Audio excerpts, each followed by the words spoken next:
Prosecution পক্ষ থেকে 51 পৃষ্ঠার ফরমাল চার্জ উপস্থাপন করা হয়েছে। জব্দ তালিকা এবং সাক্ষীদের জবানবন্দি প্রায় 244 পৃষ্ঠা। তারপরে ভিডিও অডিও রেকর্ড এগুলো আমি পর্যালোচনা করতে পারিনি বিধায় আমি আজকে অ্যাপিয়ার করে সময় প্রার্থনা করেছিলাম। বিজ্ঞ ট্রাইব্যুনাল আমাকে সময় মঞ্জুর করেছেন। আগামী বৃহস্পতিবার এই মামলার 4 শুনানি করতে হবে এবং আমি আগামী বৃহস্পতিবার জনাব সজিব আহমেদ জয়ের পক্ষে আমি 4 শুনানি করব। আমি চেষ্টা করব আইনের সীমাবদ্ধতার মধ্য থেকে যতটুকু ডিফেন্স আমার ক্লায়েন্টের জন্য প্রয়োজন সর্বাত্মক চেষ্টা করব।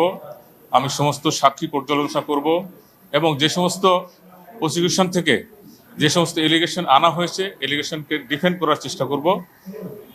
আশা করি আমি ট্রায়াল ফেস করে আমার আসামিকে আমি খালাস করতে সক্ষম হব এবং এই মামলার যে তথ্য উপাত্ত আছে তা আমি পর্যালোচনা করে আমার আসামির পক্ষে আমি ডিসচার্জ পিটিশন দেব।